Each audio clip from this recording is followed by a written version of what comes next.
fundamental questions of navigation. Where am I? Where am I going? And how do I get there from here? I invite the leaders of our planet to ask themselves these three questions before they make any crucial decisions.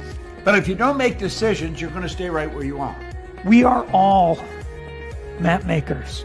We are in a time of transition. If we're going to change, we have to change the direction that we're going. Our planet needs leaders who know where they want to go. When we change the direction we're going, then we want to make sure we're going in the right direction. Leaders who can see the big picture. Because if we're not, we're going to either go backwards or we're going to stay where we are. Recognizing the psychological and the spiritual shifts and changes that need to be made, often from the inside to the outside. To be able to shape your future, you have to be willing and able to change your paradigm. Complex journeys require navigation. The path to the truth is one such journey. This is your GPS. Hairstyling services provided by J.D. Edwards Salon and Spa, Palmdale Shopping Plaza, Madera Street.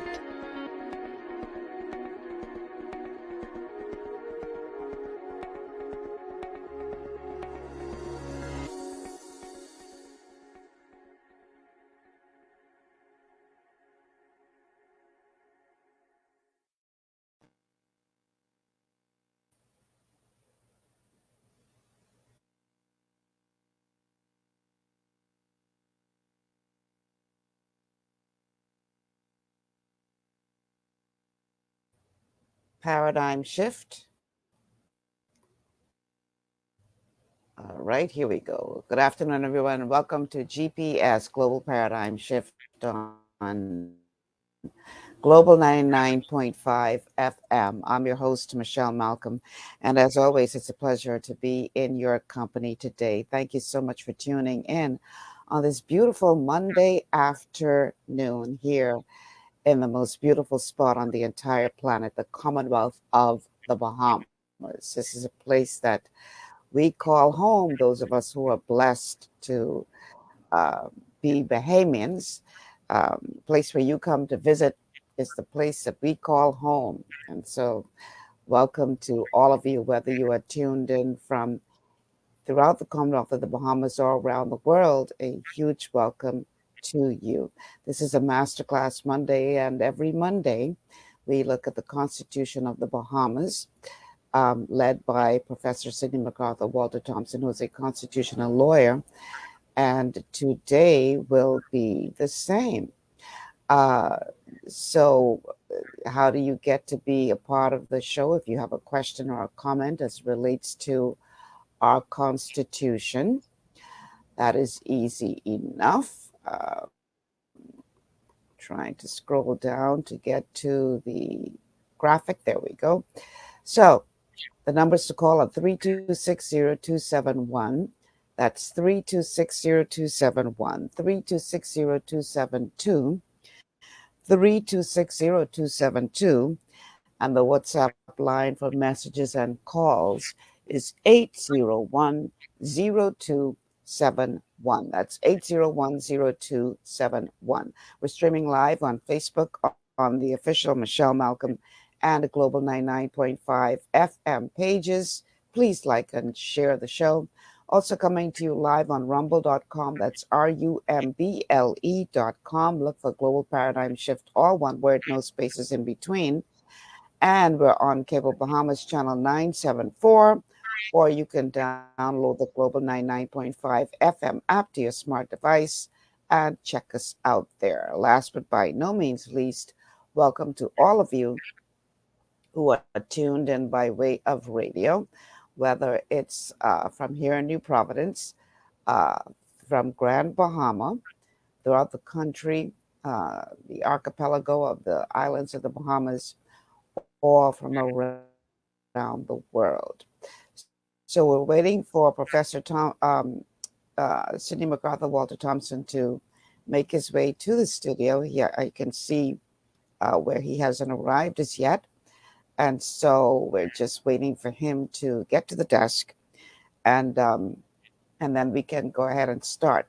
Now, for those of you who are new around here, what we do every Monday is we go through line by line the Constitution of the Bahamas with the goal of helping our audience to better understand what is contained in that Constitution so that you can have a better idea of what your rights and responsibilities are as it relates to the Constitution. And we thought it was necessary to start this, and we've actually been doing this now for well over a year, where every Monday we look at the Constitution. But we thought it was important to do this because we find that a lot of Bahamians aren't really aware of what is contained in the Constitution, or for that matter, how it works for them. And so because it's not being widely taught to the masses, and because it is the supreme law of the land, I decided well over a year ago that it was important that we start looking at this Constitution for what it is, to help our people to understand what their constitutional rights are, but not just your rights, but your responsibilities as citizens of the country. So while we wait for the professor to arrive, I'm going to go ahead and play a clip that will explain in detail, for those of you who are new around here, especially on a Monday, what is a constitution and how it benefits you as a citizen of a particular territory. So this clip is called Constitution Made Simple.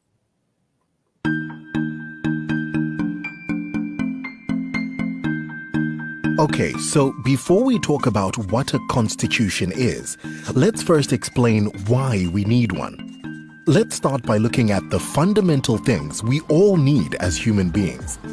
These are a voice in the decisions that affect our lives, material well-being such as food, shelter, and education, security and protection from violence or discrimination, and recognition and respect as individuals and communities.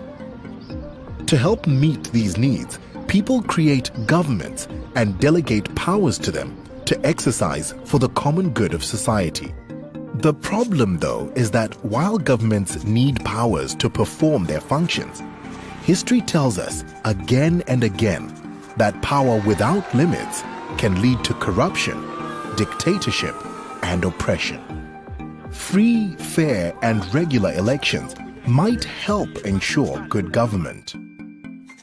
They allow people to select who they want in power, and over time, to vote out those who perform badly.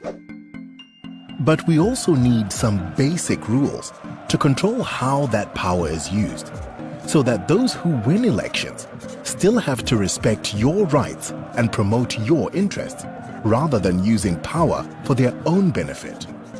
Just as in a game of football, there have to be rules and a referee. So in a democracy, there must be rules by which all the players are bound. These rules are provided in a constitution. The Constitution is a law, but it's not just an ordinary law. A constitution is a supreme law that establishes, organizes, and empowers the government and determines how other laws are made and implemented. It is also more difficult to change than ordinary laws, so that those in power cannot make up the rules as they go along.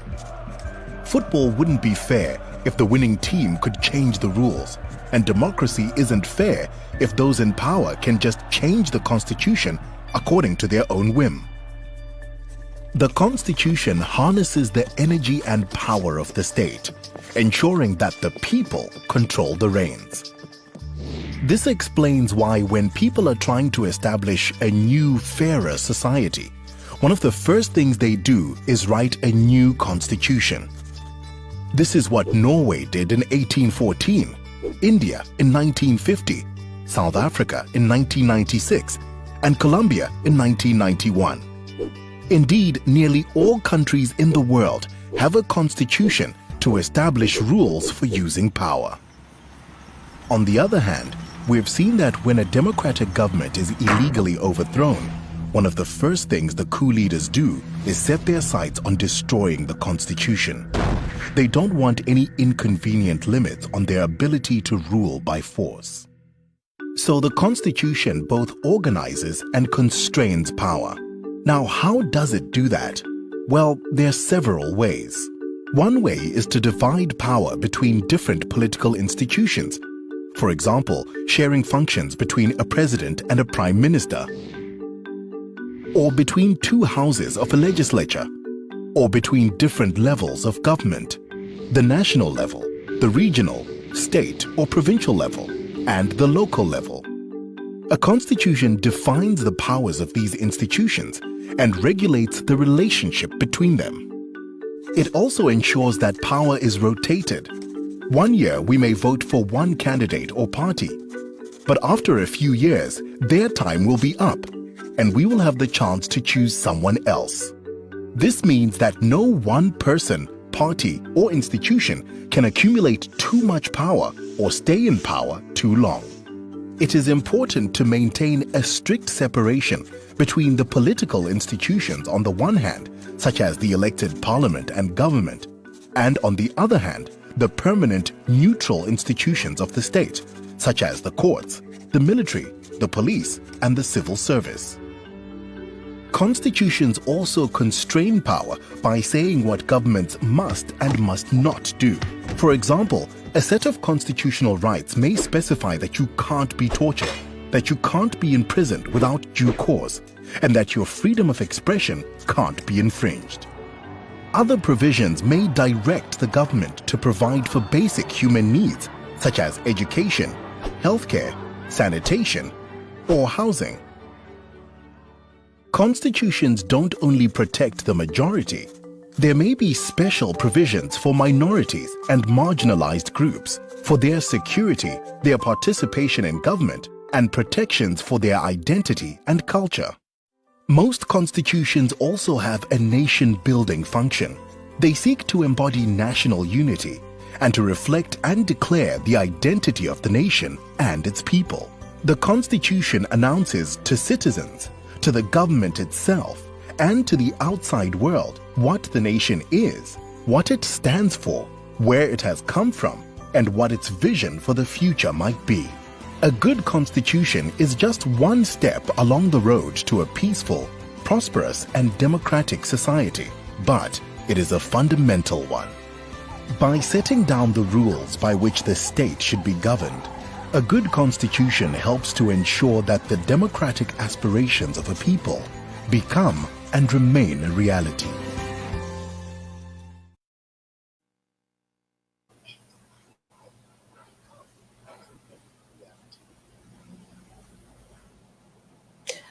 All right, so that gives you a better idea of what a constitution is, how it benefits you, how it places certain controls on governing parties so that they don't fall down that slippery slope of becoming a dictatorship. And we know that the Constitution is the supreme law of the land. So now that he is here, let's bring Professor Sidney MacArthur Walter Thompson into the virtual studio. There you go. Professor, how are you today, sir? Good afternoon to you, Ms. Malcolm, and good afternoon to the Bahamian people. I was listening to what the gentleman was saying about the Constitution, and I had to smile to myself because he has been saying quite a bit in there. Mm-hmm. We have in the Bahamas a very good Constitution. How many people know that?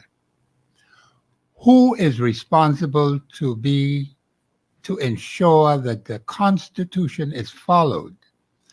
Now, he mentioned about governing, I think he mentioned about governing party. Now, let me just explain something what people may not fully understand.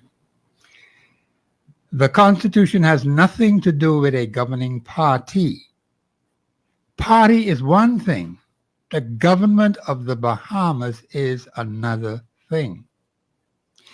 The Constitution speaks about the government of the Bahamas, those who are responsible, those who have been appointed, those who have been elected to govern the country.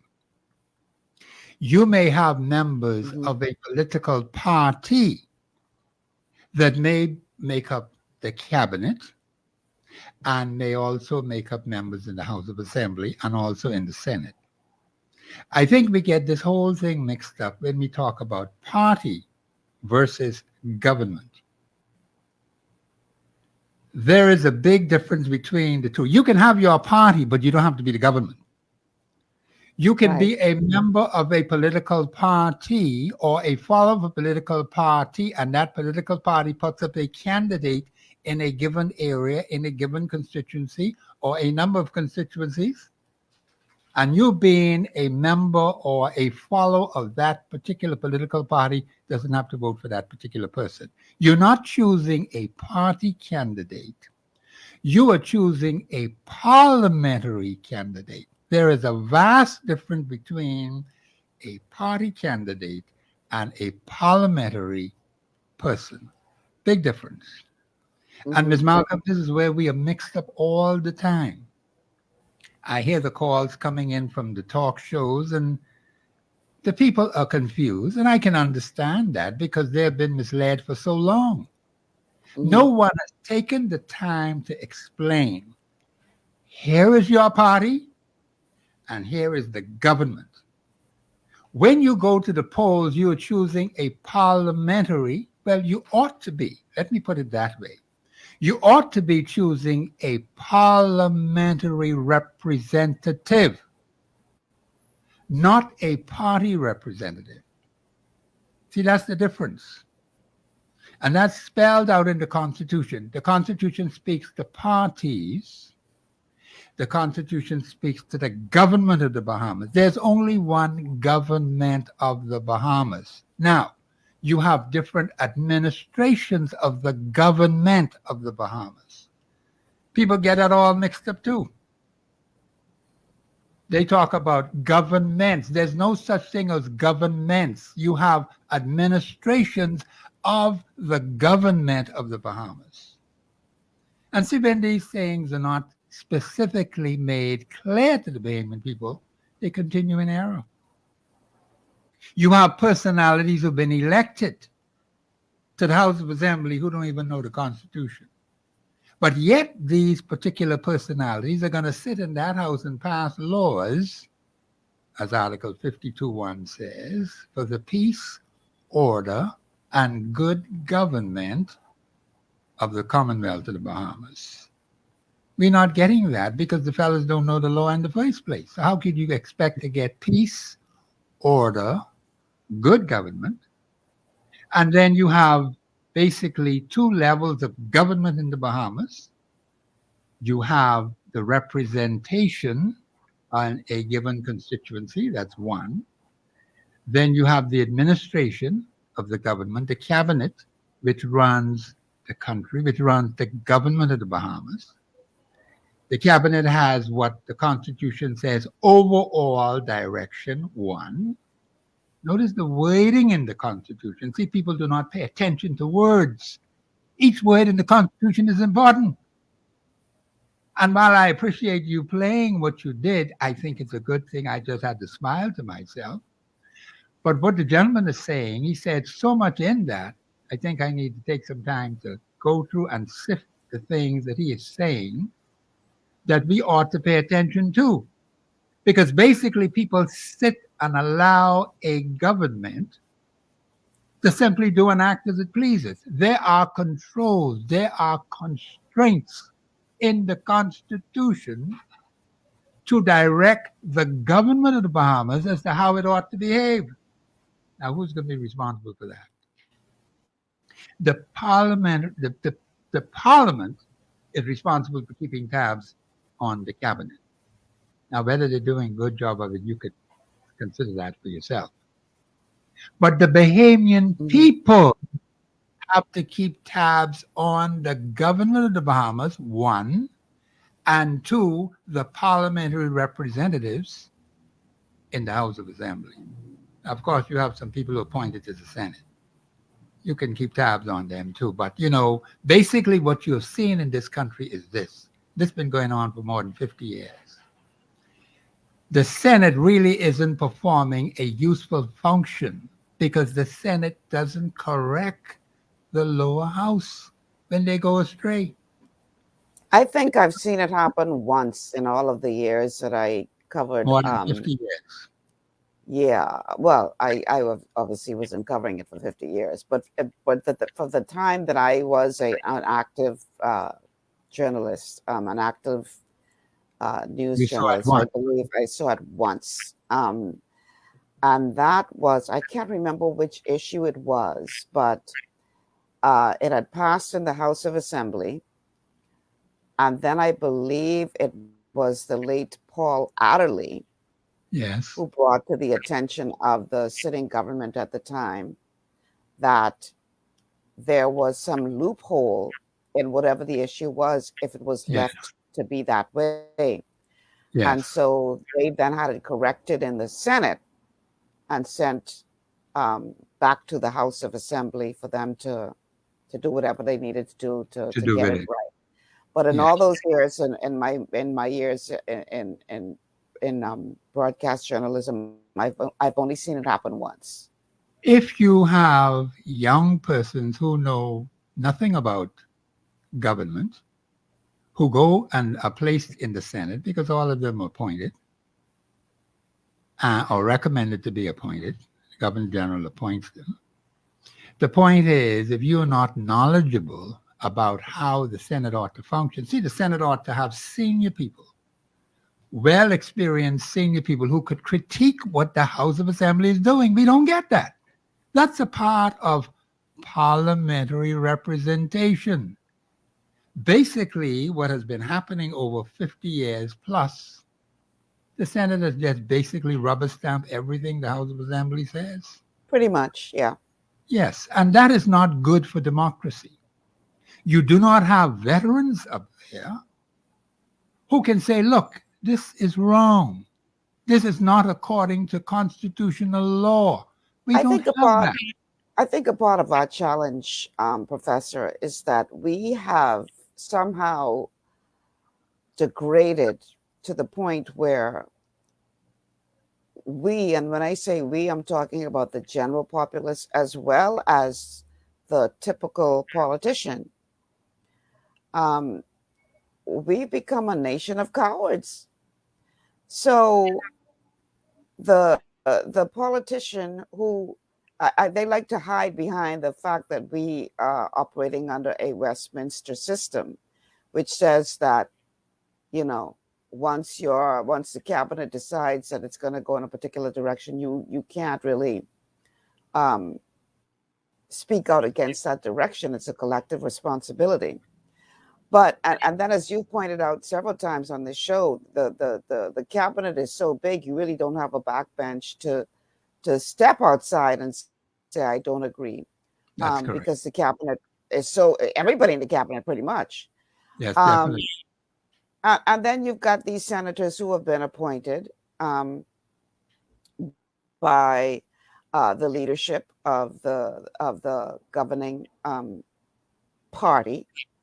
And so they feel an obligation to be loyal to that leadership. And so they're not going to ruffle any feathers. And then you've got the populace who, as you point out, week after week after week, have a significant role to play in this whole process. Yes, they do. By placing demands on their elected representatives. But they cower in the corner, scared to speak up for fear of victimization or whatever. So we've got this serious problem of cowardice, where people are just afraid to stand up and be counted and have their voices heard. And I mean, for whatever reason, that's where we are today. And quite frankly, that is a huge enemy of democracy. Because if you are too afraid to speak out and nobody is willing to stand up and say, wait a minute now, well, something wrong with this picture, then you know, the persons who we have elected who are supposed to be our servants, they can do whatever they want to do. And especially when you have such a large majority, that has been the case in the past several elections, where you have such a large majority of seats won by whoever the victorious party is, they pretty much are a law unto themselves. So unless we get people who are willing to stand up and be counted and collectively come together and say, no, this is not right. No, this is not the direction that we hope to go in, then what hope is there? You asked a lot of good questions, and those questions are answered in the Constitution. I would like for you to read that article which speaks to freedom of expression. It's round where you have Article 24, 25. I'm not quite sure which article it is, but you will find it right in that range. I need you to read all of that. Freedom of expression, because I haven't yet used 10% of that article in my freedom of expression. There's so much in there that we can use. There's no need to be afraid. Afraid of who? And afraid of what? Do we want to wait until we get like Sudan? Do we want to wait until we get like Haiti? Do we want to wait until we get like the Gaza Strip? Do we want to wait till we get like that other country where Russia is fighting with Ukraine? 500,000 dead, already dead from the war. Are we waiting for that? See, we're seeing all around us. Ms. Malcolm, you could look for it for me. I found it. Okay, good. All right, just hold it a minute for me. We are seeing all around us that when a particular personality or group of personalities come and try to take over a country, the first thing they do is destroy the Constitution. The Constitution of the Commonwealth of the Bahamas is the only salvation document for the people of this country. You allow a dictator to come on the scene and take that away from you, you don't have any more country. You talk about protecting your job, you won't have any job. You talk about protecting your house, you don't have any house because the man take the house from you. Because, see, he wants to rule without any constraints. The man just spoke about the importance of a constitution. And you should continue to play it every time we have the show on Monday. But I'm simply saying that it has to resonate with the Bahamian people. If you elect persons to do your national affairs, you do not keep tabs on them. You're not watching what they do. Listen to what they say. Watch what they do. I always do that right now. And I ask the question, is the particular personality constitutionally sound? Yes or no? We got Article 2. And Ms. Malcolm, I'd like you to look at Article 2 as well. Okay. All I'm simply saying is, if the government of the Bahamas is operating outside of constitutional authority, it is unlawful. Completely unlawful. They have no authority. The only authority they have is what is contained within the Constitution. The Constitution puts restrictions on the government of the Bahamas. So it doesn't get to run everything and just do and act as it please. And then, of course, Article 1, which spoke about the supreme law of the land. I have to expound on that today. Okay, let's take a break, though. We have to take a break. When we come back from the break, I'm going to read Article 23, which deals with freedom of expression. Because I think people still don't get it. I mean, no, they don't get it. No, they don't get it. You still have people who are just so afraid. And it's like, how can you expect that? You know, just before I go to the break, let me just say this. I want 2024 on this show to be solutions oriented. I think we spent a lot of time talking about what the problem is. I back you 100% on that one. But now we got to start talking about what is the solution. And I want to dedicate 2024 to do that. But at the core of that discussion is people need to understand this. You cannot be afraid to speak out and speak up and then expect to be able to have a meaningful contribution towards the change that you seek to see. The two don't mix. It's like oil and water. Yes, ma'am. So let's take this break. When we come back, we're gonna take a closer look at Article 23. This is GPS. We'll be back in a moment.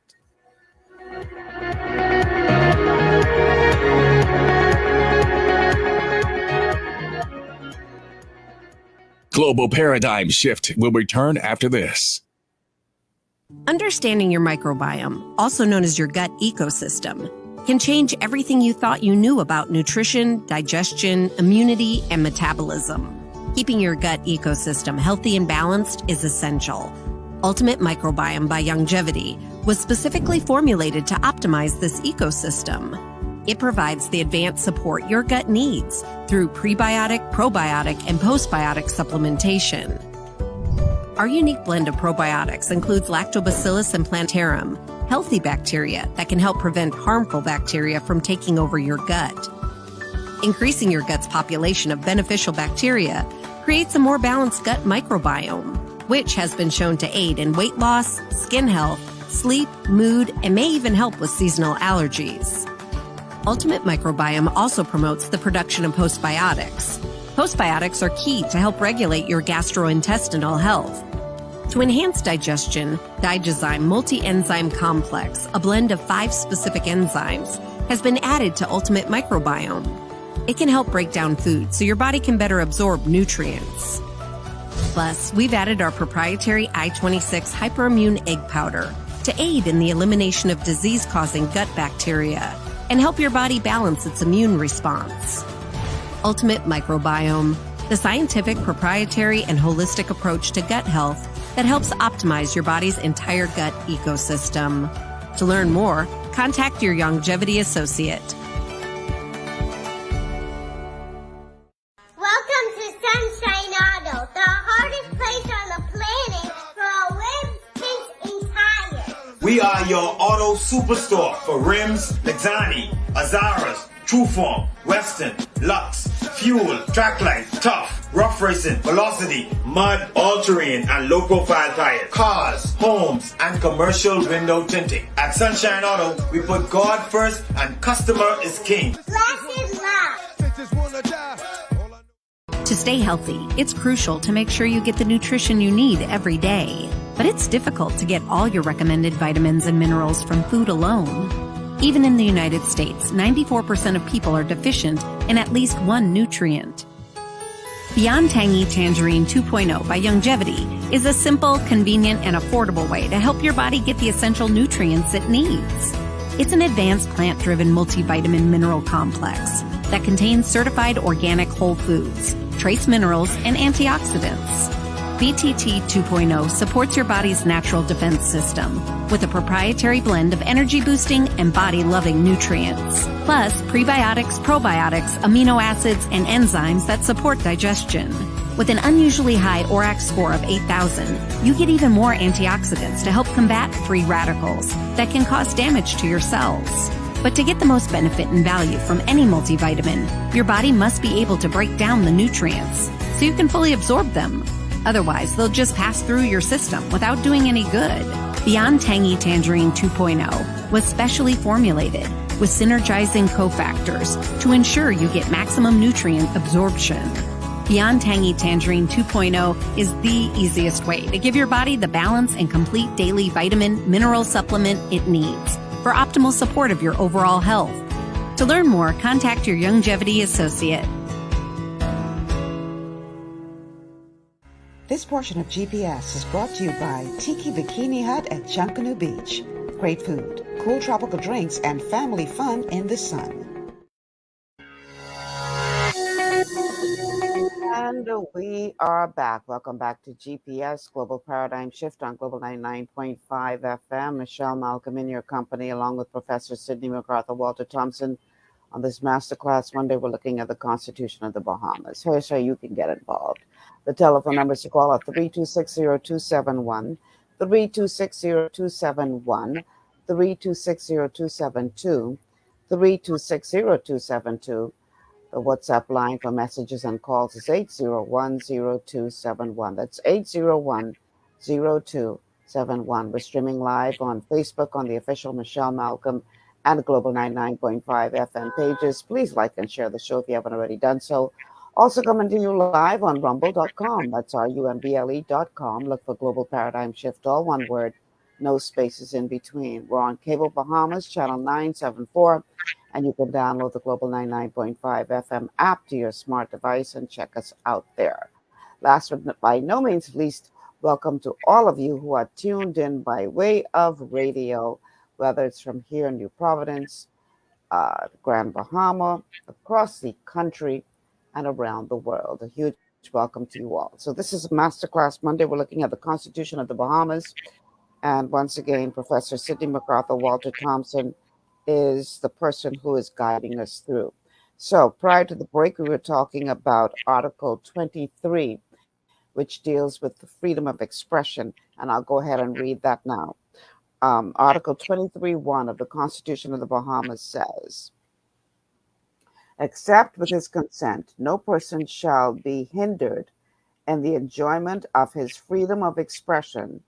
And for the purposes of this article, the said freedom includes freedom to hold opinions, to receive and impart ideas and information without interference, and freedom from interference with his correspondence. That's 23.1. Ms. Malcolm, oh, go ahead. You want to read 22? Okay, that is a loaded portion of the Constitution. Mm-hmm. And our people just read over that and don't get the clarity and the understanding. I say every single word in the supreme law is important. Mm-hmm. Freedom to impart ideas and opinions without interference with his correspondence. Mm-hmm. The point is, we don't even know how loaded that is.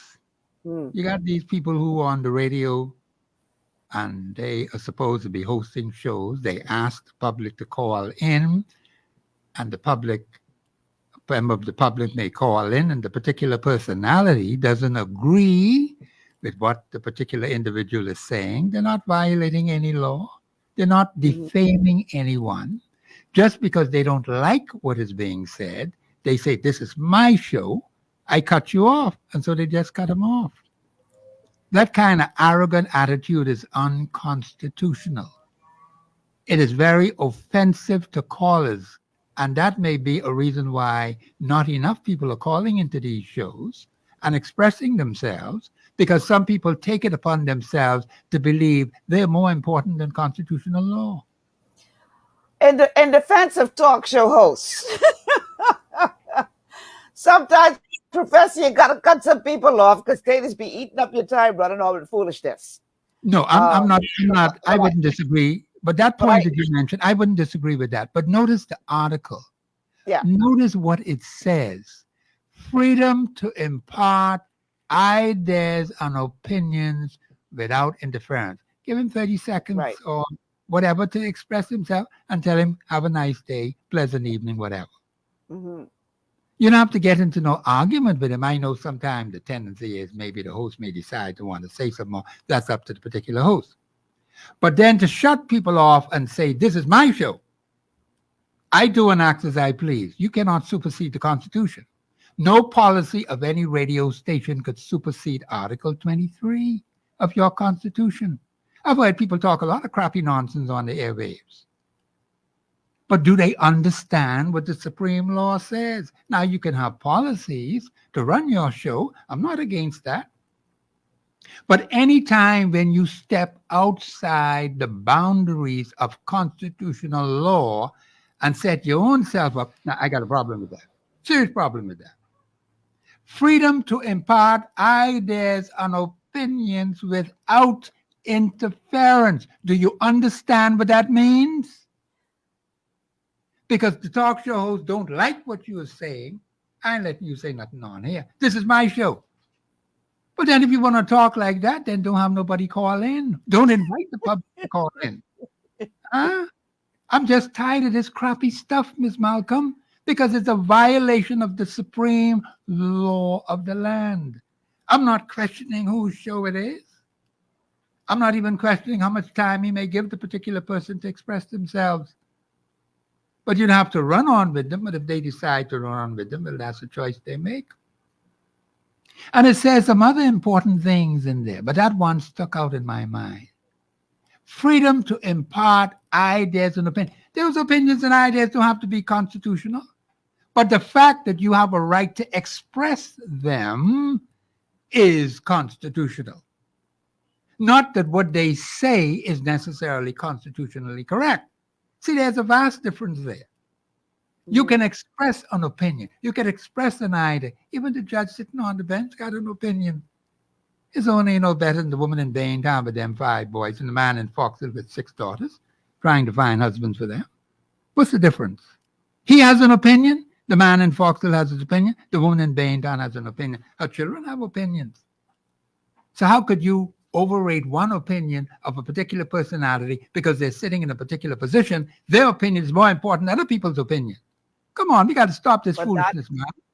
But that being said, though, Professor, and I'm sure we're going to get into that in a moment, but that being said, as talk show hosts, we also have to be very careful that we do not allow our shows to be the platform upon which people say libelous things. No, but see, Ms. Malcolm, I'm not even getting into that part of it. The Constitution says very plainly, now libel and slander, that's contrary to law. So you don't allow that. You say, sir, no, we can't go there. And if the person wants to insist, then I guess you have to make a determination. Gotta cut them off. Constitution, well, okay, if that's what you want to do, fine. But what does the Constitution say? Freedom to impart ideas and opinions without interference. That is constitutional law, lock, stock, and barrel. And you got these personalities, hold on, Ms. Malcolm, you have these personalities violating the rights of citizens when they call into these talk shows doing foolishness and nonsense. That cannot be right.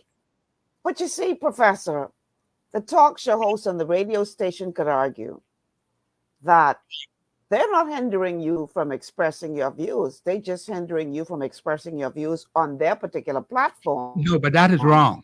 Because, no. Ms. Malcolm, because you may be violating some law. So you could go outside and you could express your view all you want to express your view. Ain't nobody stopping you from doing that. Ms. Malcolm, when you open there has to be some degree of responsibility. I'm not even saying that you shouldn't have responsibility. I am saying what the Supreme Law says. Right. You can't negate that. I'm not talking about people who come on the airwaves and talk slander and libel. That should never be allowed. I am saying that here is an individual who has an idea, an opinion. He may have ideas and opinions, but because the particular personality doesn't like those ideas or those opinions, shut them off. That's unconstitutional. It says freedom to impart, that is the right to impart ideas and opinions. Now, if you don't want that to happen, then you talk on the talk show and keep it to yourself. All I'm simply saying is when you open it up to the public and you invite the public to call in, why are you inviting them to call in? To express their view, their idea on a particular issue. And because you don't like what they're saying, you decide, I got a right to cut him off. That's unconstitutional. That's a violation of his constitutional rights. Now, if you want certain people to call in, then you name them and say, I want Tom, Mary, Jane, and Brown to call me today. Nobody else. Well, you have a right to do that. That's constitutional too. But let's not get it confused, man. Don't confuse the public.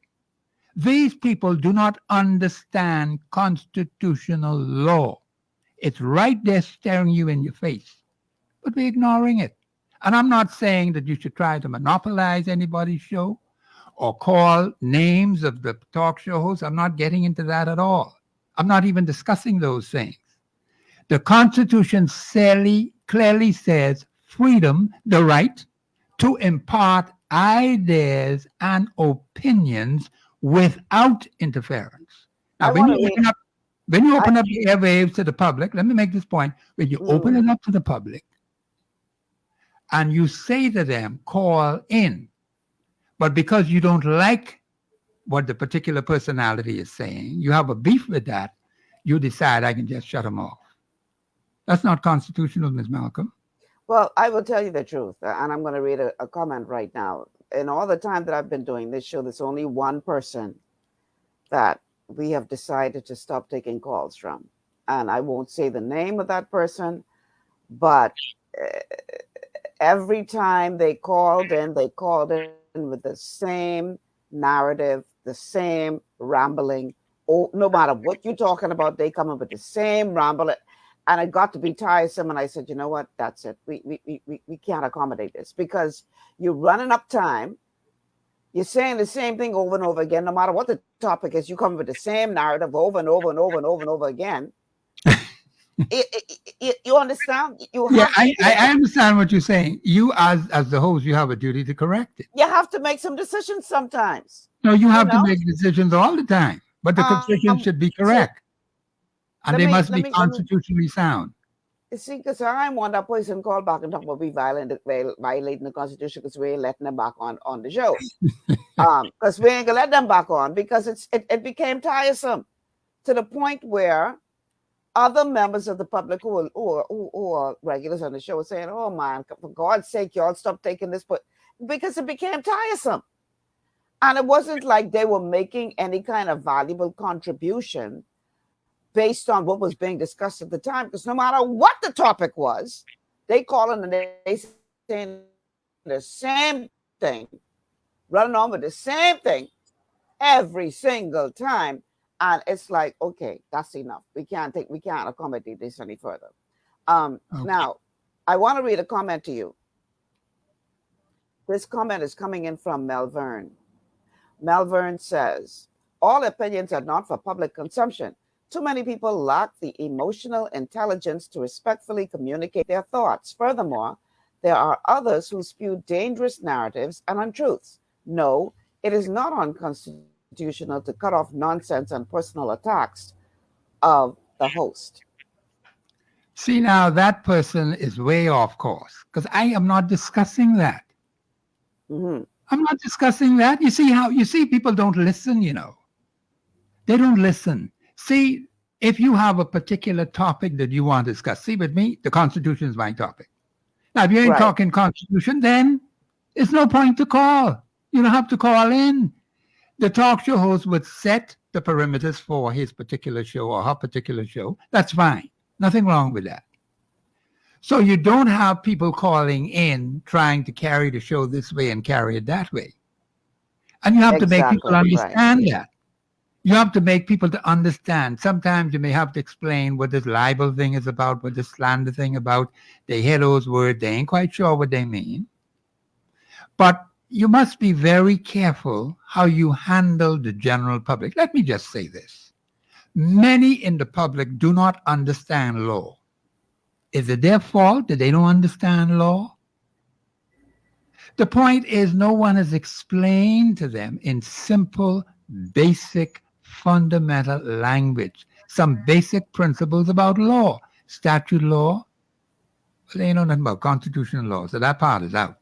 But statute law, they just don't know. And these things affect people on a daily basis. So how they are affected, you will hear it in the way they speak to you.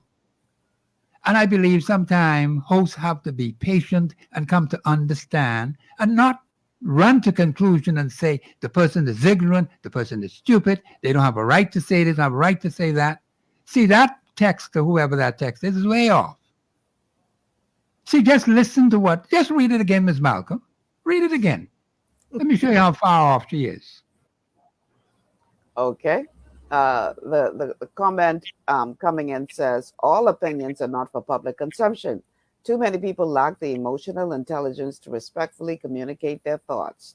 Furthermore, there are others who spew dangerous narratives and untruths. No, it's not unconstitutional to cut off nonsense and personal attacks of the host. I'm not discussing personal attacks on anybody. That's not the issue at all. But see, when someone expresses a point of view, in your mind, you may call it foolishness and nonsense. The Constitution says freedom to impart ideas and opinions without interference. So the fellow in Baintown may express it differently from the fellow in Lyford Key. The fellow in Fox Hill may express it differently because they may have a different level of understanding on the particular issue. So you shouldn't just jump to conclusions and say the particular individual is stupid or foolish. See, I don't ever do that if I'm hosting a show. I will listen to what the person is saying and help the person to understand. See, I hear a lot of nonsense about the Constitution, but I'm not going to attack them because they talk foolishness. I will show them better by helping them to say, no, sir, that's not the way it goes. Here is how it goes. But you have an opinion to express, fine. Because the Constitution forbids me from stopping you from expressing your ideas and opinions. It says without interference, Don't forget that. That's in the law. That's supreme law. That ain't no statute law. And people need to get that into their psyche, particularly these particular personalities who believe they got something on people. But you have to do it diplomatically. You could be very nice about it and cause the people to understand. I believe in this country we have beat down people so badly and talk bad about them. I keep hearing it every day. And so people got this mindset in them. Well, I ain't nothing know how. They tell me I'm foolish and all this and that sort of thing. But that's a wrong approach. Help the person. Well, if you don't know, you can't help them. It's just that simple. So I believe in helping people when it comes. See, when you see me come here every Monday, by the grace of God, I take my time to explain in simple, basic, fundamental language these complicated articles of the Constitution of the Commonwealth of the Bahamas. It's a good document. It's an excellent document. The articles are very, very strong, and it gives us tremendous rights, tremendous freedoms, tremendous privileges. But the average person doesn't understand that because no one has taken the time to tell him or cause him or her to understand this is what the Constitution says. So Melvin has a question for you. Melvin has a question for you. Yes, ma'am. Melvin says, so based on what is being said, all text should be read on air because it is their constitutional right. Is that correct? She's wrong again. Anything that does not involve slander or libel, fine. No one should come on the air to attack the host of a given show. No one should come on the air to damage people's reputation and character. Those things are unconstitutional. They are unlawful. That's why you have statute law. You see, I'm not blaming this particular person for anything now, but the thinking process of the particular person is wrong. You see what I'm saying? You allow people to express themselves, but slander and libel and rowing the talk show host like some people do and want to get rough with them and tell them all kind of thing, that's not nice. You shouldn't engage in that kind of thing. But if you have a particular topic and you are discussing that particular topic, someone calls and, see, they did it to me too, A particular host did it to me, but I can deal with that particular person. I know how to deal with that person. That person will be dealt with very severely. All I'm simply saying is because they believe they have a platform, they have some superior right over anybody else. You ain't got none. If you're on the show, you have the exact same identical rights as the fellow in Baintown who's on one street somewhere. And he wants to call in and express a view. You ain't got no more rights than him. Where they get off at? You have a platform, and you should use that platform to help him who doesn't understand. But when you yourself don't understand, how you can help him? It just can't work, Ms. Malcolm.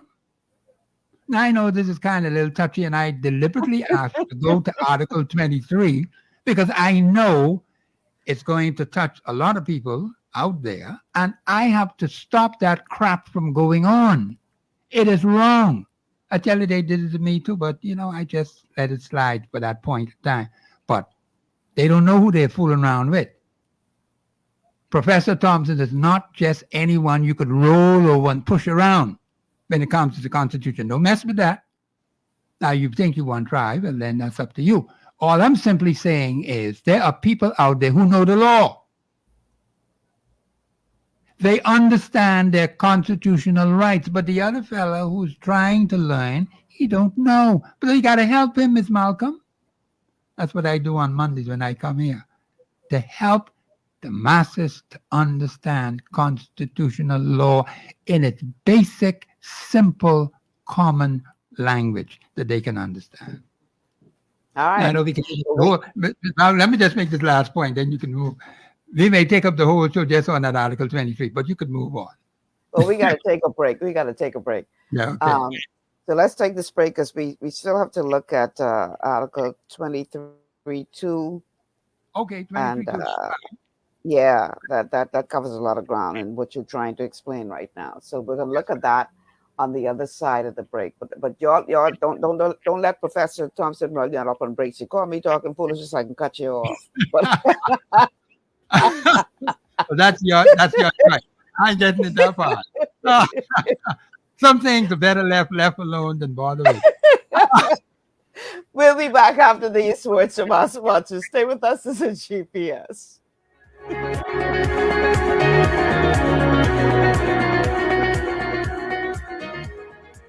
Global Paradigm Shift will return after this. Your body's immune system is under constant pressure from things like stress, lack of exercise, and toxins in the environment.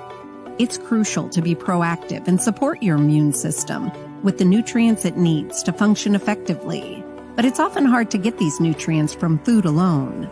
Introducing fast-acting Zinc Plus Immune Support by Longevity. Unlike zinc-only supplements, Zinc Plus Immune Support builds on the proven power of zinc and adds complementary nutrients to give your immune system extra support. Vitamin D helps balance the effects of zinc, while our proprietary blend of natural fruit and root extracts provides the extra help your immune system needs to work against daily stressors. And we've included Longevity's exclusive plant-derived minerals to give your body the minerals it needs, but can't get from food alone. And because Zinc Plus Immune Support is delivered in a great-tasting sugar-free berry-flavored lozenge, it encourages quicker absorption of all these nutrients into your body. Zinc Plus Immune Support. Zinc plus the extra support your body needs to promote a healthy immune system. To learn more, contact your Longevity associate. Welcome to Sunshine Auto, the hardest place on the planet for rims, tints, and tires. We are your auto superstore for rims, Lexani, Azaras, Trueform, Western, Lux, Fuel, Trackline, Tough, Rough Racing, Velocity, Mud, All-Terrain, and low-profile tires. Cars, homes, and commercial window tinting. At Sunshine Auto, we put God first and customer is king. Blessed love. It's gotten harder and harder to get your daily requirement of vital nutrients from food alone. Without additional vitamin and nutrient support, your health and well-being can suffer drastically. That's why Z-Radical was specifically formulated. It combines a blend of antioxidant-rich vitamins, minerals, and botanicals with the protective powers of fucoidan to help fill the gaps from lack of nutrients in your foods. The core of Z-Radical is fucoidan, a naturally occurring polysaccharide that helps stimulate immune reaction, protecting you against inflammation and oxidative stress. We harvest this powerful mineral-rich nutrient from brown seaweed, harvested only from the world's most pristine ocean waters to ensure the purest quality. It's then extracted using cold process technology to ensure maximum levels of bioavailability. Then we add essential vitamins that help to protect your cardiovascular and nervous systems and are crucial for optimal immune and neurological function. Z-Radical also includes a proprietary blend of delicious antioxidant-rich fruits and berries. This great-tasting combination helps your body combat free radical imbalances that can contribute to a variety of degenerative conditions like arthritis and heart disease. Z-Radical.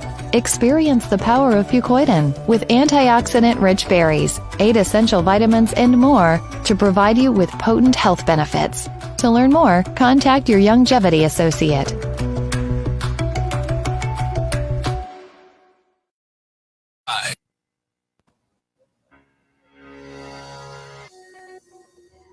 And welcome back to GPS Global Paradigm Shift on Global 99.5 FM on this Masterclass Monday with Professor Sidney MacArthur, Walter Thompson. The telephone numbers to call are 3260271, 3260271, 3260272, 3260272. The WhatsApp line for calls and messages is 8010271. That's 8010271. We're streaming live on Facebook on the official Michelle Malcolm and Global 99.5 FM pages. If you haven't already done so, please like and share the show. Also coming to you live on rumble.com, rumble.com. Look for Global Paradigm Shift, all one word, no spaces in between. And that's where you'll find my channel there. We are also coming to you on Cable Bahamas channel 974. And you can download the Global 99.5 FM app to your smart device and it carries with you 24/7. Last but not least, welcome to all of you who are tuned in by way of radio, whether it's from throughout the Commonwealth of the Bahamas or around the world. A huge welcome to you all. So Professor Sidney MacArthur, Walter Thompson is back at the desk on this Masterclass Monday. We're going through the Constitution of the Bahamas, helping you to better understand the document and it's what it affords you in terms of your rights as well as your responsibilities. And we've been focusing today on Article 23, which deals with freedom of expression. Professor Thompson has been mashing the corns of us talk show hosts in the country, saying that constitutionally speaking, we ain't supposed to cut y'all off when y'all running on with foolishness. No, that's not what he said. That's not what he said. I'm just messing around. I'm just messing around.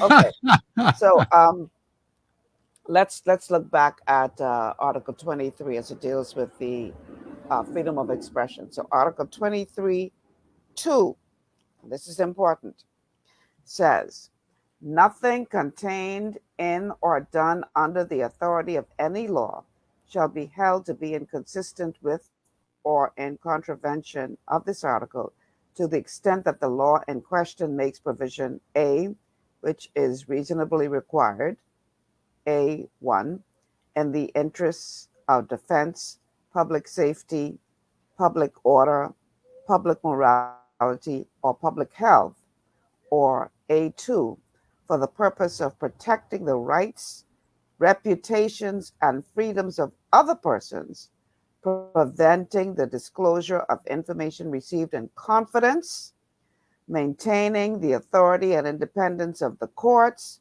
or regulating telegraphy, I'm not sure I'm pronouncing telegraphy, yeah, post, wireless broadcasting, television, public exhibitions, or public entertainment, or B, which imposes restriction upon persons holding office under the Crown or upon members of a disciplined force, and except so far as that provision, or as the case may be, the thing done under the authority thereof is shown not to be reasonably justifiable in a democratic society. Now that's plenty words. That's a whole lot in there. And So see break that now, down. it is saying where there are exceptions Right. to Article 23. Talks about Yes. public morality and some other things in there where they have certain restrictions on persons in the defense force. Well, basically the police force. It doesn't say nothing about the defense force, but you could include them in it. They're not mentioned specifically in the Constitution, but they are military type organization. So that's understandable. And then certain information which should not be disclosed, which is reasonably, notice the terminology they use. I just smile when I hear these things, reasonably justifiable. But it has to be in law. Now, who determines what is reasonable in such a case? Pardon? Who determines what is reasonable in such a case? Now, that's a good point you raised. Who will determine what is reasonable?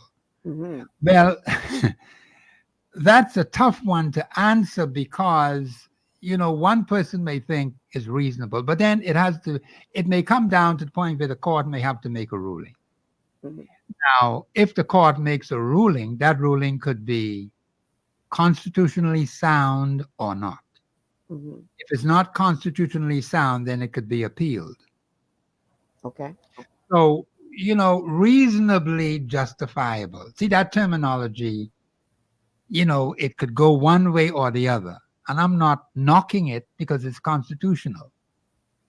So if it gets to the point where a particular issue could rise up to national levels, where Article 23 has to be dealt with, then it has to go before the court. The court would make a determination what they consider to be reasonably justifiable. Now, there are certain things, according to law, that should not be disclosed. Okay. And this is what they're talking about. And that's why I say that, I can't blame the texter for saying what is being said, because that's all they know. They don't understand Article 23 of the Constitution. It is my duty to explain to them there are certain restrictions that are put in place, which you have to have them. But you're not supposed to say some things on the airwaves. Professor will not say those things on the airwaves because he knows better. Hmm. So you don't do foolish things like that. You act reasonably justifiable. Let me take the terminology out of the Constitution. See, I love this document, So the thing is that it could be in your favor, it could be not in your favor. And so it could be a situation where it could blow up to the point where it affects the whole nation. Mm. And so it has to be taken before a court of law to make a determination as to what is reasonably justifiable in that particular situation that there's the dispute on. But the Constitution specifically spells out some very significant things in there, Article 23(2), which talk about public safety, public morality, and some other things they say in there. That's fine. I don't have a problem with that. That's constitutional law. So that answers the question with the particular texter wrote and say, let everybody say anything and anything what they want to say. No, it has to be according to law. If you don't have things that's why we're in trouble today in this country. Because you have people acting contrary to law. Even the government of the Bahamas acting contrary to constitutional law. That has to be stopped. You have to tell them, Bahamians. You can't just sit back and let things happen. Then you ain't gonna have no country. You're allowing for dictatorship to rise in your nation. Remember now, we go all the way back to 1729 when the House of Assembly was established, Sudan ain't got nothing like that. The Israeli people ain't got nothing like that. Them people in the Hamas people. And Ukraine, my God, 500,000 already dead since they started that war. So let me ask you something, Professor. Yes. I mentioned earlier the Westminster system. We've seen in the past where whenever a sitting member of parliament decides to speak out against, I guess, the direction that their particular, the administration of which they are part, is taking, that they are penalized. I use as an example what happened when the former administration prior to this one decided that they were going to increase VAT. And Yes. there were, I think, about 3 of the members of parliament who stood in opposition to that decision because they said, this is going to harm my constituents more than, others may not feel it as much as the people within my constituency may feel it. So there were, I think, at least 3 persons that I can think of. There was I think it was straight. Reese Chipman, Travis Robinson, and Vaughn Miller, I believe. Yes. And and Frederick McAlpine. And they were chastised for that. Yes. They were chastised for that by the leadership of I got to be careful not to say the party, because like you always point out, it's not the The party government. of the government, right? Yes, So there's a difference. they were made outcasts. Yes. So, how do you balance the tenets of the Westminster system with what this is saying in the Constitution as it relates to even the rights of a particular member of Parliament who may not agree with the direction that the administration is going? Is there any protection for that person, or are they at the women fancy of whoever the leader might be? If he decides, well, I can punish you for stepping out and saying you don't agree with this, and so you're going to be relegated to non-existence. What rights do they have as it relates to what the Constitution says? That is an excellent question. I like those kind of questions because it tells you the real things that are happening in this country. The question would have to be, is the government constitutionally sound in making that kind of decision? The person who sits in the House of Assembly has a right to speak on behalf of his constituents. That's what their he's there for. responsibility, right? It's their responsibility. So Right. having that opportunity to do so, the representative has every right to stand up on the floor of the House of Assembly and say that. That's his job. That's his function. Article 52.1, to pass laws for the peace, order, and good government of the Bahamas. That's what Parliament is supposed to be doing. But when a particular personality decides, I can punish you, to use that terminology, because you made a certain decision by speaking for your representative, for your people who live in your particular constituency, that's constitutionally wrong. That cannot be right, because that's what he's there for, to speak for his constituents. My constituents do not agree with that. Now, the government of the day may decide, well, they're going to go along with it anyhow.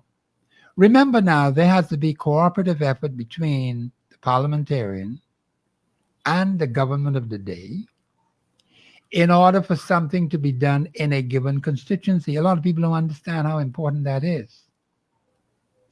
The member of parliament has a right to speak what his constituents say to him. That's what parliament is for. Now, if somebody else who believes they in the cabinet and they also a member of the house, I don't like what he say, I can take spite on him. That's constitutionally wrong. That's an abuse of power. That's an abuse of authority. These are the kind of things that happen so often in this country.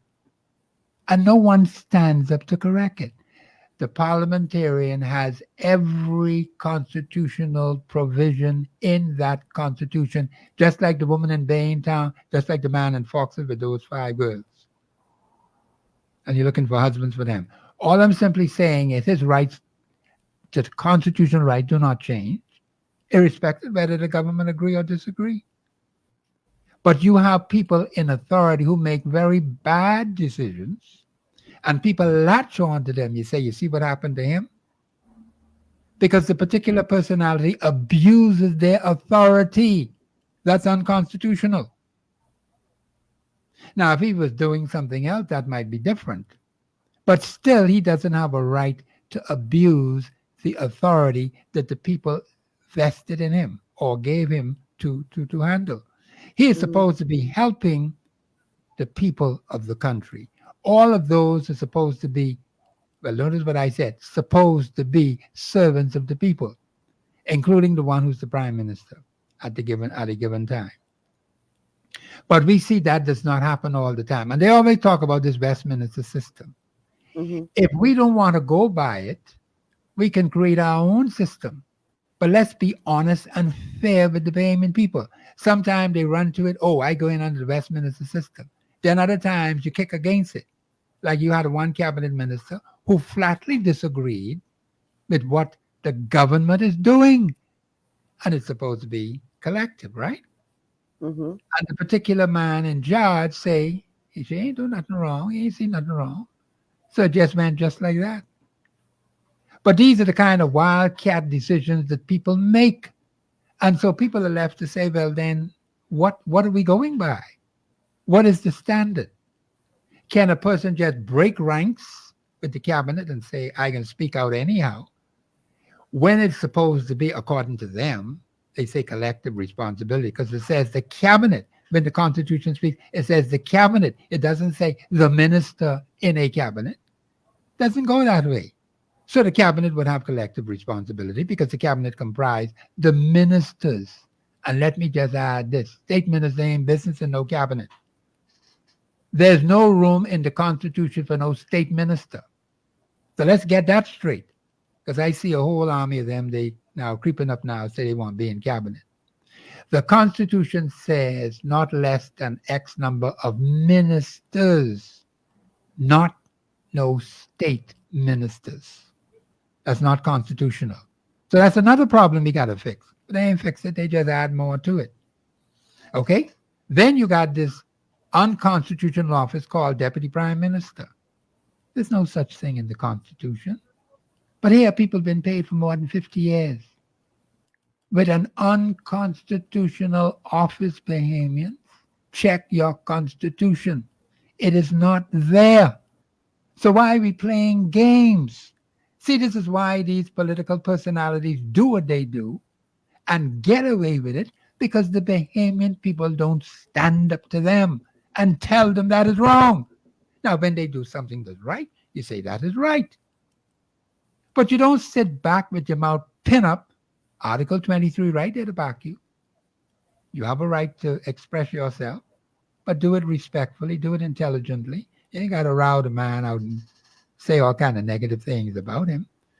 But speak specifically to the issue that the government of the Bahamas is doing, which is not constitutionally sound. Every time I hear them, I always have one question in my head. Is it constitutionally sound? Yes or no? This is where Article 2 comes in. We can get to Article 2. But the point is, I am saying that we need to know how to help the government. Obviously, they don't know. Obviously, they don't understand. All you do is watch what they say, listen what they say, and watch what they do. You, as citizens of this country, ought to help the government of the Bahamas to move forward. You heard about that report that these people, some strangers came in here. I don't know whether they got permission from the government or not. I'm not too sure about that. But if someone out of the office know better than me, fine, you tell me. But the scathing report that some strangers made about the detention center and about the prison. I've been living on this island. You're talking about the United Nations. Pardon? I didn't hear that. When you say strangers, you're talking about the. I said when you say strangers, you're talking. When you say strangers, you're talking about the United Nations. People who do not belong to the Bahamas. These are strangers. These are foreigners that came here. Mm. Now, I don't know whether the government invited them in. Mm. I don't know that, because no one told me nothing. But there were Bahamians who were gung-ho about that report. I heard them right on the radio station. And they went along condemning the government of the Bahamas, condemning the country, because these particular personalities were condemning the country. Now, is the report constitutionally sound, yes or no? Do I need some strangers, some foreigners, some aliens, some outsiders to tell me conditions in Foxhill Prison, which is now they call it something else, or the detention center? Why can't we have a group of Bahamians go and check it out for themselves? Because all we're hearing what they say. Do we know whether it's true or false? We don't know that. But all we can say is that's what they say in their report. So I am saying, we know. Okay, you may know, but not everybody knows. You just hear what somebody say it is. You ain't sure of that. You never been there to see it. I never been in the prison to examine it. Maybe I could take up the challenge and ask them so I could know myself. I could go and see it myself. But the point is, the problem in our country is this. We listen to outsiders who say a lot of things about us, some condemning things that they say. Do they know the Constitution of the Commonwealth of the Bahamas? The question that comes to my mind is the report constitutionally sound? Yes or no? That's what we need to ask ourselves. They may have some points of truth in it, but they called it a scathing report. I haven't gone through it myself yet, but based on what I'm hearing and what I heard on the radio and what Bahamians are saying, they jump on the bandwagon with these foreigners and they condemn the government. They condemn the Bahamas. I only got one country to live in.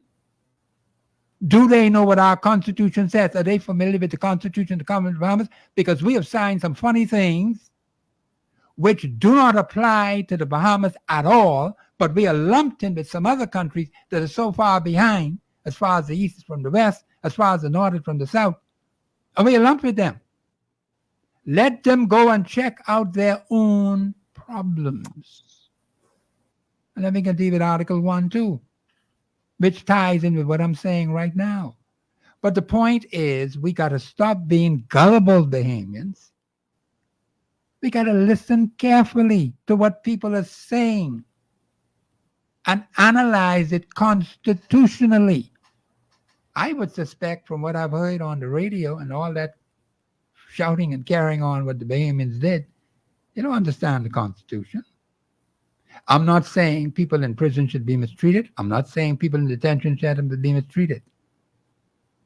But to just jump in wholesale, just because somebody writes something on a scrap of paper and you pick it up and say, oh, this is what it is.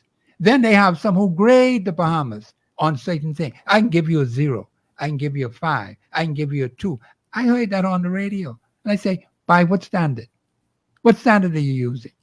Is it the Constitution of the Commonwealth of the Bahamas? Yes or no? Because Article 1 tells me the Constitution is the supreme law of the Commonwealth of the Bahamas. I know nothing else being supreme. Because you have a lot of people writing things, saying things, doing things that are not constitutionally sound without any reference to the Constitution. Let me speak about this issue in Grand Bahama. I've heard a lot of people talk about the Grand Bahama Port Authority. They talk about the Hawksbill Creek Agreement. They talk about what the government has been doing and the kind of relationship the government has had with the Port Authority and the people of Grand Bahama, the people in Freeport in particular. Not a single word. And I listen to the callers call in. I listen to people from the port. I listen to all of them say all kinds of things. Not a single word about the Constitution of the Commonwealth of the Bahamas. I mean, where we going with this foolishness? Everybody rowing and carrying on with one another. No reference whatsoever to the supreme law of the land. Miss Malcolm and Bahamians, that's our weak spot right there. We need to change that. What does the Constitution say? Is the Grand Bahama Port Authority acting constitutionally? Is the government of the Bahamas acting constitutionally in relation to the Hawksbill Creek Agreement? Is the Hawksbill Creek Agreement constitutionally sound? Wow. Those are the kind of questions we need to be asking. That's And a show within examine it itself. in light of the Constitution. Go ahead, Ms. Malcolm. That's a show within itself. It is a show within itself. But see, I just refer to it because I am just tired of the crap. Because we're not getting anywhere. We just have people rowing and carrying on and say, I ain't getting into that. You show me when I say something on this show that Mr. Thompson is constitutionally incorrect, fine. I can jump right on it and say, yes, you're right. So I believe the Constitution is the supreme law of the land. Nobody else's law. I don't know where we got this foolishness from. We just gung-ho over some report somebody write. What if a Bahamian had written it? Would they react the same way? A Bahamian group had written it. Would they react the same way? Because we tend to down our own people too and jump on what some other fellas say about us. And I live right here on this island. These people don't live here. I know more about the Bahamas than them. But they're going to tell me what's happening in Vauxhall Prison. They're going to tell me what's happening in the detention center. And I must just be gullible and swallow it and not ask one basic fundamental question. Is the report constitutionally sound? Yes or no? If it isn't, then that's a problem. Go ahead, Ms. All right. Malcolm. We have to we have to take a break. I think in a future show we got to go through the report so you could tell me what's unconstitutional Oh, I'd love about it. what the people I'd are love it. saying. In I have my people right now working on that report for me. Okay. Yes, well, that sounds like a good topic for a future show. I believe so. We have to take a break, though. We have to take a break. When we come back, we're going to continue this masterclass on the Constitution with Professor Sidney MacArthur Walter Thompson. This is GPS. We'll be back after this.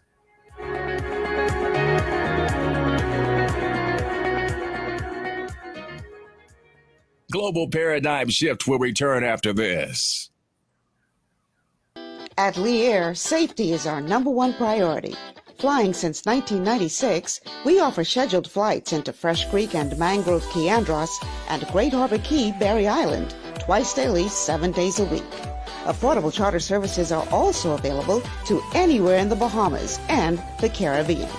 Lee Air Charter Services. Call 225-3267, 702-7127, or 322-1317 for reservations. Understanding your microbiome, also known as your gut ecosystem, can change everything you thought you knew about nutrition, digestion, immunity, and metabolism. Keeping your gut ecosystem healthy and balanced is essential. Ultimate Microbiome by Longevity was specifically formulated to optimize this ecosystem. It provides the advanced support your gut needs through prebiotic, probiotic, and postbiotic supplementation. Our unique blend of probiotics includes Lactobacillus and Plantarum, healthy bacteria that can help prevent harmful bacteria from taking over your gut.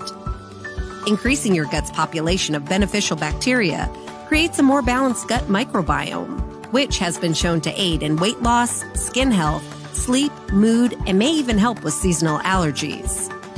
Ultimate Microbiome also promotes the production of postbiotics.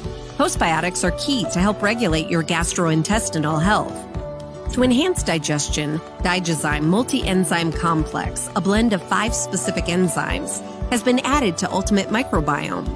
It can help break down food so your body can better absorb nutrients. Plus, we've added our proprietary I-26 Hyperimmune Egg Powder to aid in the elimination of disease-causing gut bacteria and help your body balance its immune response. Ultimate Microbiome, the scientific, proprietary, and holistic approach to gut health that helps optimize your body's entire gut ecosystem. To learn more, contact your Longevity associate. For all your building needs, it's Carib Construction and Project Management on Gladstone Road. We build it all. Schools, homes, hotels, and more, including structures requiring a Phase 3 electrical contractor. We also provide project management services. The first step towards your dream building begins at Carib Construction and Project Management. Call us at 376-1556 or 341-4466. One of the things I love about the mailboat is their relationship with Bahamas Air. I can earn travel points on my international freight and redeem them when I fly. For me, online shopping is easy, with mailboat to U.S. addresses and regular freight delivery to Nassau. Plus, I can always prepay customs and freight, and they always notify me when my package arrives. Yeah, a lot of people think the mailboat is just for shipping, but they also offer a safe and secure storage facility at affordable rates, all in a central, convenient location. We also offer passenger service into Freeport multiple times per week with a seating capacity of over 450 persons. With family movies on large screens, one hot meal included, and on-board lounge for snacks and soft drinks. We're the mailboat. We're bridging people, products, and places.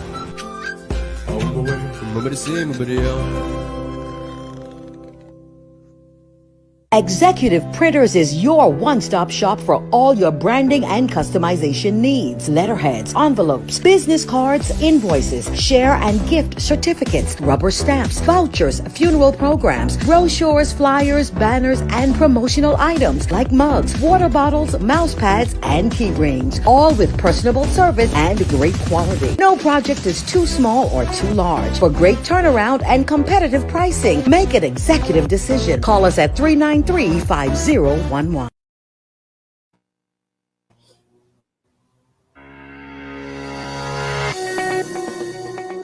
Welcome back to GPS, Global Paradigm Shift on Global 99.5 FM. We are streaming live on Facebook on the official Michelle Malcolm and Global 99.5 FM pages. Please like and share the show if you haven't already done so. Also coming to you live on rumble.com. Look for Global Paradigm Shift, all one word, no spaces in between. We're coming to you on Cable Bahamas Channel 974, and you can download the Global 99.5 FM app to your smart device and carry us with you 24/7.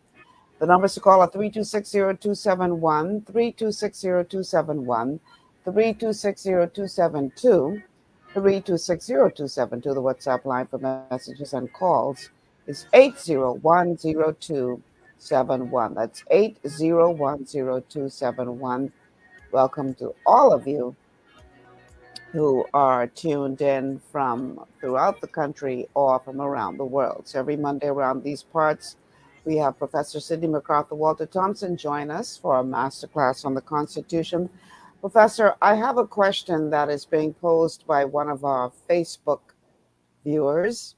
Yes, ma'am. And the question says, let me just bring it up on the screen. It says, good afternoon, Ms. Malcolm and Professor Thompson. My question is, can the government legally create and pass new laws without first presenting it to the Bahamian people? That's a good question that you ask.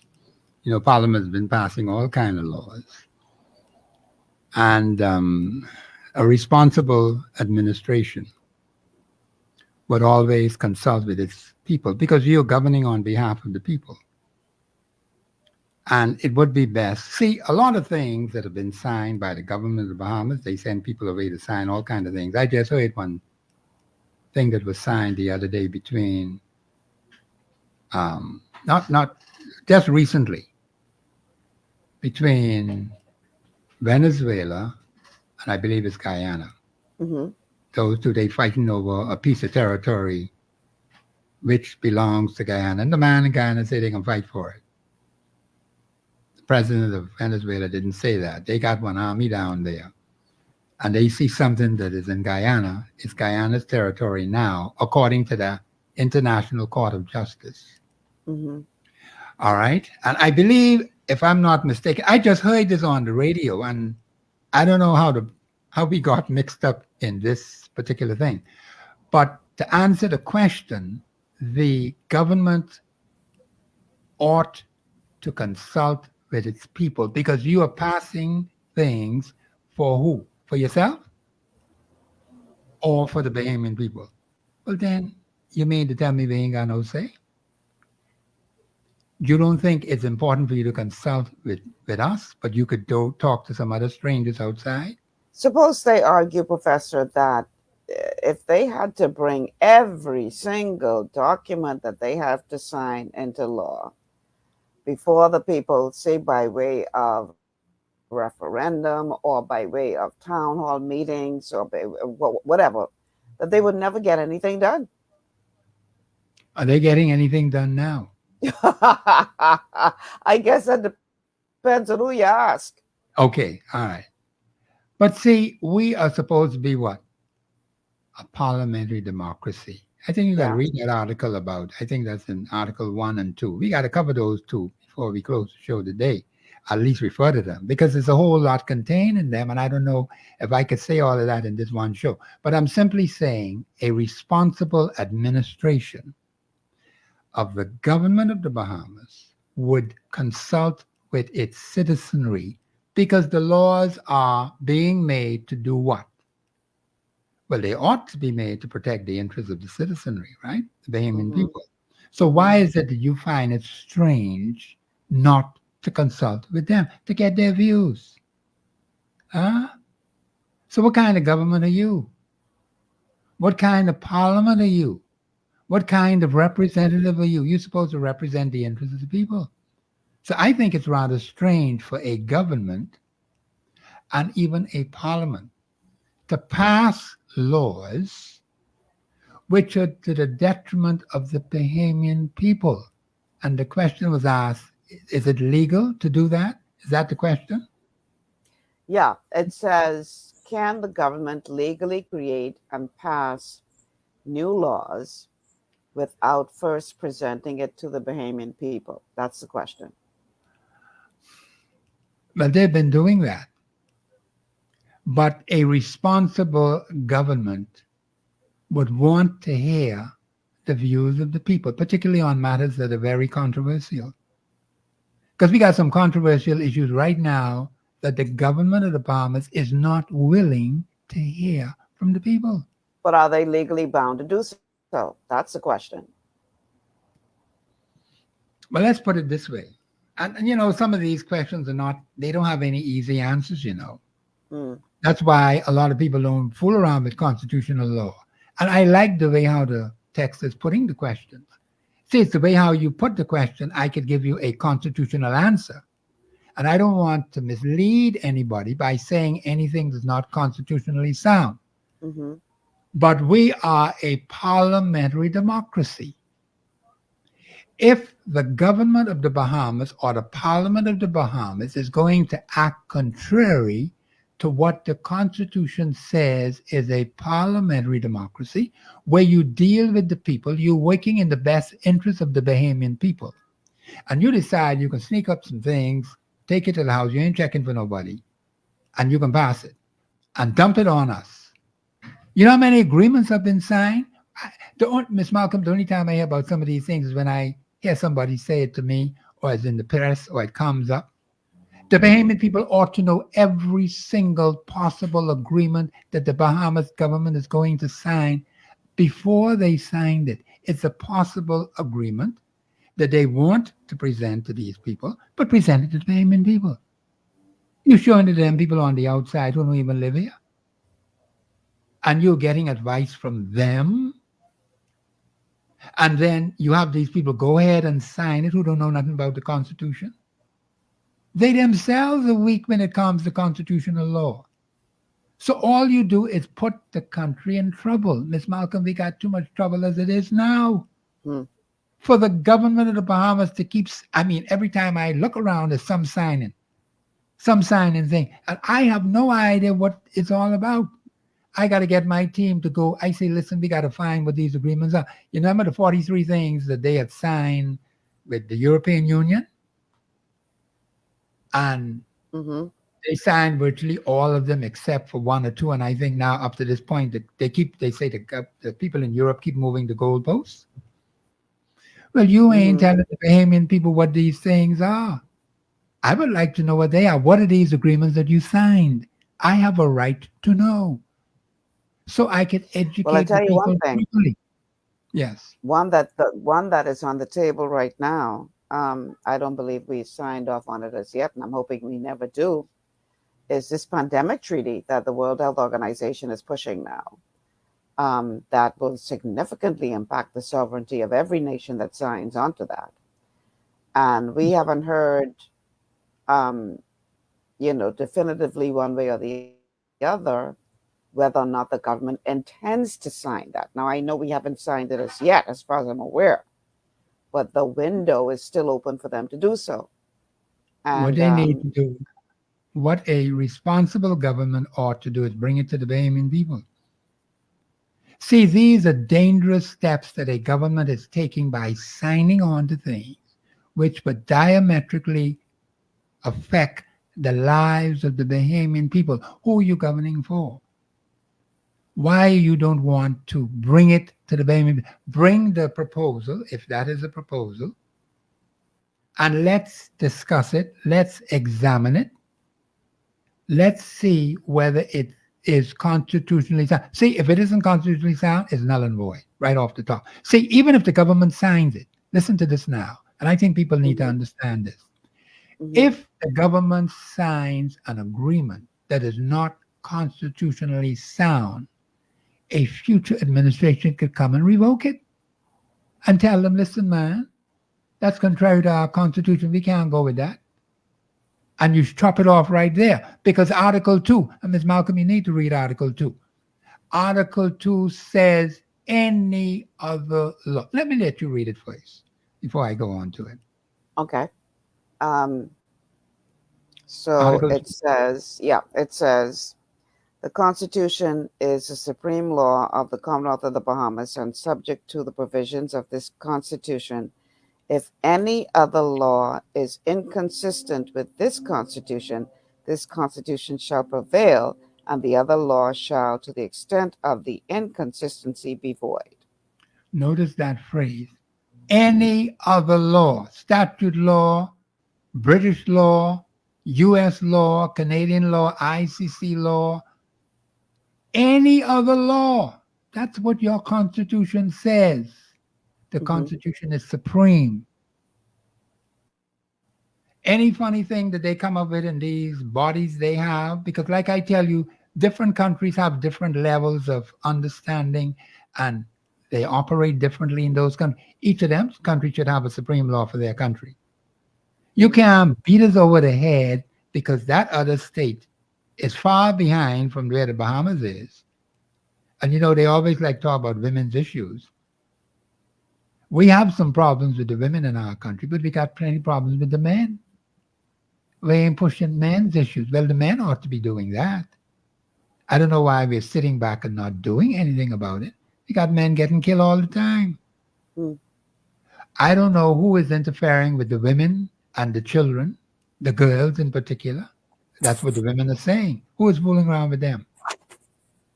So I'm not saying that they are supposed to be abused in any manner, shape, or form. But they're pushing these things, what they say, is unfair to women. Now, I've had women work with me for more than 50 years. They're good supports for the men, and I got to tell the men, y'all got to be careful, man. If I didn't have women backing me and supporting me, I wouldn't even be on this radio station today. I just tell them that all the time. The women are good workers. They're good help for the men. You should see how effective they are. I know from 50 years experience, women work well with the men. But that does not mean you're supposed to denigrate them and call them all kind of names and mistreat them. They got talent. You know, there's for a man to have a good woman side him who got talent. They take a lot of stress off you. So don't think they're trying to overtake you. Now, I'll tell you this. The man is to be the leader, and the women look for the men to lead, but the men falling down. Now, we got to fix that. Men, we and you got to fix that. That ain't for the women to fix. And don't ask them to fix it. Let them deal with the women issues and the girls issues. And there are some real strong issues that affect them, and they feel very strongly about it. That's constitutional. They have a right to express their views on that. But the point is that, you know, that pandemic thing that Ms. Malcolm, you spoke about, I have to get a copy of that. I got to study that in detail. But it should be brought to the Bahamian people to see whether the Bahamian people agree with it, yes or no. But then it has been said, and this may have been the thinking, if they got to do this with everything, then they ain't going to get nothing done. And I asked the question, what are they getting done now? Because when I look at these constituencies, all I see are problems. The constituency where I live in, Centerville, all they got is problems. I don't see any improvement in the lifestyles of the people of Centerville. Not one single thing. I don't see it. I live there. I don't see any major improvement in the lives of the Bahamian people in Centerville. Now, you could speak for your own constituency. The point is that we need strong representation to deal with issues that affect constituents. I ain't talking about you buying one chicken in the bag and give them some ham, some turkey for Christmas and all them kind of thing, and give them school bags and all that. Listen, if these people are working, they could do that for themselves. Let us raise the level of representation. Because see, to me, that's not even representation. That's not constitutional. If you decide to give them some turkey and some ham and some chicken and some mutton and whatever, fine. You can do that. That's nothing to do with representation. They don't understand what parliamentary representation means. I got to do an entire show on that. Because they don't understand what that means, Miss Malcolm. And it's sad to see people sitting in that House of Assembly and not giving good quality parliamentary representation. And then again, you don't talk to the people know how. So you ain't know what the people thinking. You get up and stand up on your feet in the house, say, I'm speaking on behalf of a particular constituency, the good people of a particular constituency, and them same good people, you ain't speak to them to find out what it is that's bothering them. So we got many problems. We got all kind of problems. You have to help your representative to govern the constituency properly. And there are only two: representation at the constituency level, representation at the administrative level, the cabinet level. Now, this thing about local government, I don't see it in the Constitution. Why is it not there? You can't expand to change anything when it comes to governing this country unless it is constitutionally sound. And then how you could pass some statute laws and give a couple of people in the Family Islands, say they could run their thing, but the people in Centerville can't, who got more people in Centerville than they got in plenty of these Family Islands. And then I heard a proposal that they want to cut up all of New Providence into 4 sections, 4 districts. We got about 25 seats over here, 24, 25 seats, parliamentary seats, and you can cut up the whole island just into 4 districts for local government. What kind of nonsense is that? See, even the way we think about it is not constitutionally sound. We got to wake up, Bahamians, because we look like we just all going backward. How you could tell the people in Long Key they could run their affairs, but you tell the people in Centerville they can't? What kind of nonsense is that? Or you tell the people down in Auckland they got local government down there. Then you got local in Grand Bahama, you got the port government, you got the national government, and you got what is called local government. Yet people in West End can't find food to eat. What kind of nonsense is that? So what kind of benefit is that for the people of the country? If you're going to have local government, then let's put it in the Constitution. Let it be constitutionally sound. I did not realize that it was not in the Constitution. Pardon? I didn't realize that I did not realize that local government was not in the Constitution. I didn't realize It is not there. The type what they're talking about. The only local government you have is parliamentary representation at the constituency level. Got it. That's all you have. Nothing else. But they want to come up with some other things. And then you got all these boards, all these committees, all these authorities. Come on, man. We can't even make a good-sized county with 500,000 people. And we got all this jumble.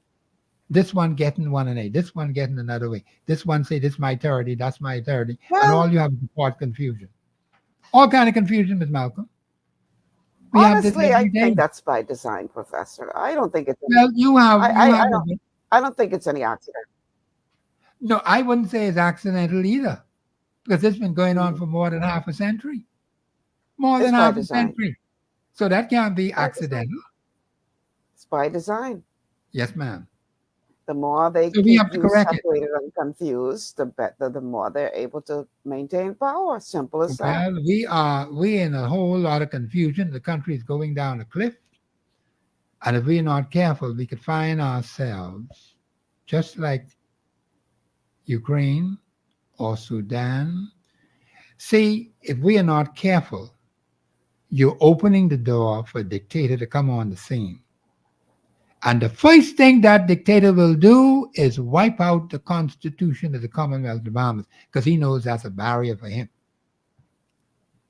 He's going to get rid of that document. And what you can do about it? All you can say, that's what he do. See, the way how things are now, it cannot happen. The government of the Bahamas cannot just deliberately, intentionally change the Constitution. They don't have any authority to do it. Now, they may try some statute laws, see if they could circumvent the Constitution. That is unconstitutional. Because the Constitution says you have to go back to the people. See these naturalization, what they say they have it? I got to do a whole show on that one. Because naturalization was for people of the United Kingdom and colonies. those who were here in the Bahamas, not for all other nations out there. Naturalization ended in 1974, July of 1974. Now, if you want to revive it, you got to have a constitutional referendum. That law has been finished with a long time. The deadline has passed. And yet I see all kinds of people in the papers say they want to be naturalized. That is unconstitutional. It is not according to law. And we need to wake up Bahamians because we're in serious trouble. And if we don't watch out, we're going to be just like Haiti, just like Ukraine. You are leaving the door open for a possible dictator to come in and take over this country and wipe out the only document that could pull us together, the Constitution of the Commonwealth of the Bahamas. You won't even know what we have to take a break, Professor. Yes, ma'am. Let's take this break. And then on the other side of the break, we'll wrap things up. Stay with us. This is GPS.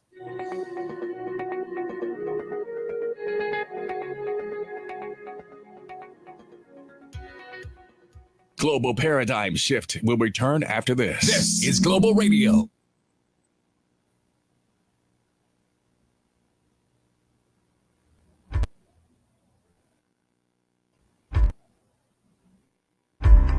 Blood sugar levels play a key role in your appetite, weight gain, and overall health. When you have a blood sugar spike, you can feel confused, dizzy, and even have increased cravings. Eating carbohydrates, sugary or fatty foods, and not exercising can all cause blood sugar spikes.